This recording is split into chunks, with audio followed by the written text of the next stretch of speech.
Bonjour, nous ouvrons le 4e épisode du Journal de l'expert. Tout d'abord, nous remercions nos abonnés parce que nous touchons les 2 millions de passages. Malgré ce contexte de crise sanitaire, je tenais à tourner cette vidéo.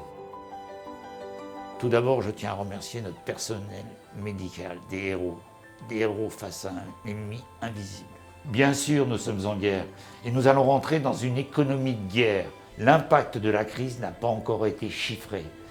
Il va faire très mal. Des pans entiers de notre société vont s'écrouler. Cet impact, il va être terrible. Dans cette période de confinement, beaucoup de gens ont voulu thésauriser, c'est-à-dire ont voulu des placements sûrs, à portée de main, je dis bien. L'or a flambé, il va continuer à augmenter et vous avez une demande assez exceptionnelle sur les pièces de collection parce que les gens se sont rendus compte de la valeur des choses. Ça, c'est le type de monde qui s'est vendu dans la période du confinement. Daytona Mouvement Zénith des années 94, pièces de collection qui, à mon avis, d'après ma visibilité, mon levier, va doubler en moins de 10 ans. Voilà le type de montre qui est une valeur sûre. C'est-à-dire que les gens ont bien compris que ces montres-là étaient à l'abri de baisse, ne pouvaient que monter, vu leur rareté, vu le marché mondial. Cette période de confinement nous a permis d'analyser le vrai marché. C'est-à-dire que vous avez des gens qui ont diversifié, qui ont acheté 2 ou 3 pièces en touchant leur assurance vie, parce que le système bancaire, je ne sais pas. C'est une crise sans précédent que nous allons traverser. Donc on va s'en sortir par nos bas de laine, par nos grands-parents, par nos parents qui vont aider leurs enfants, leurs petits-enfants. Et voilà. Et celui qui a acheté des pièces de collection, qui va dégager une bonne plus-value en bouchant les trous, et il nous ravitaille le marché. Mais ce qui est important, c'est que le marché est demandeur. Et c'est ça qui est fondamentalement la vérité.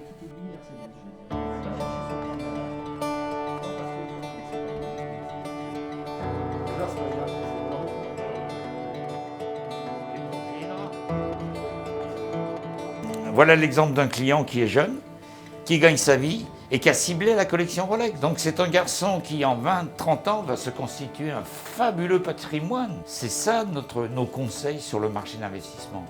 Et il n'y a pas d'erreur, ça fait 30 ans. On ne peut pas se tromper sur 30 ans. Et cette visibilité due à la crise, nous l'avons par ce confinement qui a duré 2 mois. Et qu'est-ce que nous avons vu? Une forte demande sur les pièces de collection. Voilà un petit jeune qui connaît le marché et vous ne lui ferez pas acheter une autre marque que Rolex. Voilà. Et il s'est construit un patrimoine. Il a acheté sa première Comex il y a 10 ans et il a déjà fait 3 fois le prix. Il a tout compris. Vous comprenez? Et c'est ça qui est intéressant.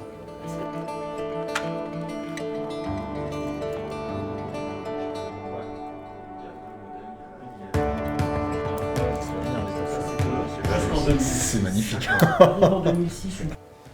Alors voilà une cible DeWeller double rouge que j'ai vendue à ce jeune homme, qui est une pièce exceptionnelle, d'une qualité remarquable. C'est une grande plongeuse, très très très rare. Aujourd'hui, je préfère avoir 50 Rolex et un peu de liquidité que de la liquidité qui n'a pas d'avenir pour moi, entre guillemets, qui est compliqué avec les temps actuels dans ce pays. Qui est la céramique. Ce verre est extraordinaire. Pour vous, la Rolex de collection, c'est un bon placement, c'est ça? C'est plus qu'un bon placement. La Rolex de collection aujourd'hui, je vous donne un exemple, je vous donne 100 000 €. Vous en mettez 30 000 à la banque, 70 dans des Rolex de collection. Au moins, vous les portez, vous en profitez. C'est vivant. Actuellement, ça fait que prendre de la valeur depuis des années. Puis là, derrière le confinement, moi je suis persuadé que ça va repartir encore de plus fort. Et les gens se sont bien rendus compte que la bourse, c'est fragile, le pétrole, c'est fragile. Et qu'actuellement, il faut mieux avoir un objet qui fasse plaisir déjà aussi en plus de ça. Le plaisir qu'on a à regarder l'heure tous les jours, porter sa montre, attendre le temps passer chez soi avec le confinement, clairement, il n'y a pas mieux. Actuellement, pour moi, il n'y a pas mieux, c'est pas la seule chose que j'ai, mais il n'y a pas mieux que la Rolex actuellement. Ça, c'est le client type. Le client type qui a commencé à gagner sa vie à l'âge de 25-26 ans et qui a compris le système, donc qui s'est axé sur ce patrimoine. Et dans 10-20 ans, vous avez des mondes qui vaudront des petites fortunes. Voilà, il a tout compris.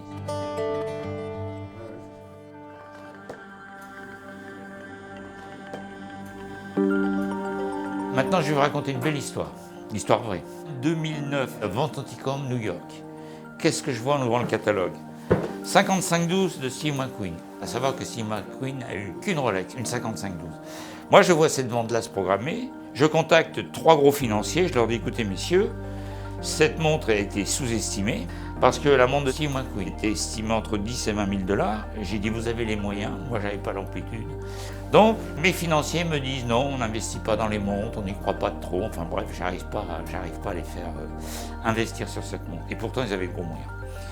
Cette montre-là fait aux enchères l'équivalent de 165 000 €. C'est-à-dire qu'à l'époque du dollar, elle fait 234 000 $. Il faut savoir que cette montre-là, si elle ressortait sur le marché, et c'est là où l'histoire est fabuleuse, elle ferait à mon avis plusieurs millions de dollars. 3, 4, 5. Voilà. Voilà l'histoire d'une enchère. Et moi j'ai tout fait pour que cette montre soit achetée par des financiers français. Et j'ai pas réussi. Voilà. Là, nous allons vous parler de la locomotive Rolex, c'est-à-dire que la professionnelle la plus décriée, la plus vendue au monde, c'est-à-dire Submariner no date, Submariner date. Très important. Ces professionnels étaient fabriqués au quota, d'une résistance absolue, d'une grande étanchéité. Voilà les 2 locomotives de la collection Rolex. Alors, c'est des montres qui ne fabriquent plus depuis 2009 et 2010, parce qu'après, ces modèles-là sortent avec un boîtier complètement différent, un bracelet différent, un acier complètement différent et une céramique. Ce qui enlève beaucoup d'âme à la montre. Moi, je préfère ces modèles-là avec des lunettes en aluminium peint qui prennent encore des patines, qui sont très bien proportionnées. La montre est très très bien proportionnée. Épaisseur d'oreille par rapport au bracelet, c'est parfait. Donc, premier modèle, Submariner no date, qui sort en 1990. Elle est étonnante cette montre-là. Elle était depuis quelques années un peu sous-cotée par rapport à la Subdate. Et il s'est passé le phénomène suivant. C'est que vous avez les femmes qui sont rentrées sur ce marché-là. Rolex a su créer un dessin intemporel. Vous avez cette typographie de 2 lignes qui est très élégante, la pureté. Alors elle a quand même une histoire incroyable, c'est qu'elle se vendait toujours un peu moins cher qu'une Subdate. Et naturellement, elle valait moins cher en prix neuf de l'époque. Et cette montre-là a rattrapé le prix. Pour le phénomène suivant, c'est que les femmes sont rentrées sur le marché et la typographie des 2 lignes a beaucoup plu à la nouvelle clientèle d'investisseurs et surtout de femmes. Ces montres-là ont déjà doublé en 5, 6, 7 ans et la demande est très très forte. Nous, notre problème, c'est de les trouver de grande qualité.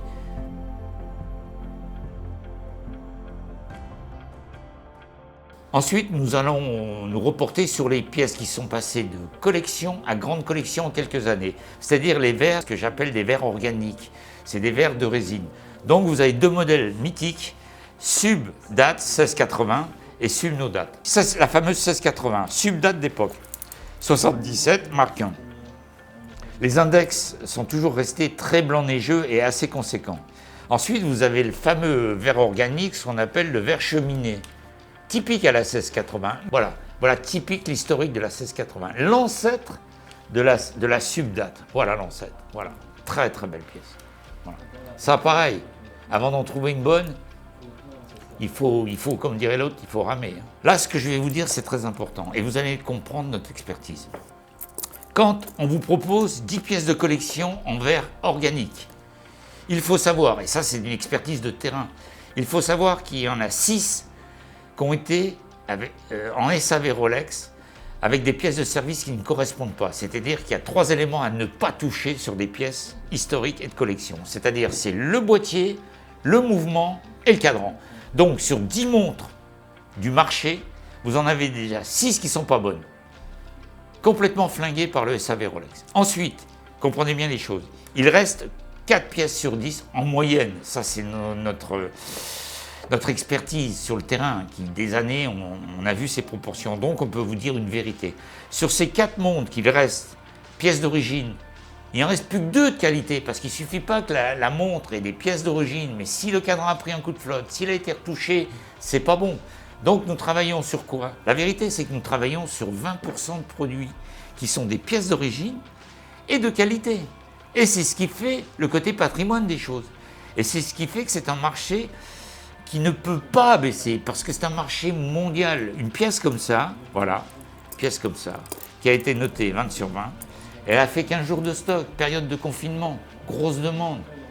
Les clients achètent ça, mettent ça au coffre, ils se les portent, ça c'est une grande joie de porter ça. Regardez la qualité de cette montre-là, avec un insert d'origine qui a pris une patine.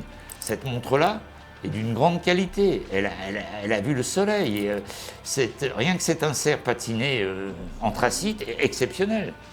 Voilà. Je vous donne rendez-vous dans une prochaine vidéo dans 30 jours. Merci de nous avoir suivis. N'hésitez pas à vous abonner. À bientôt.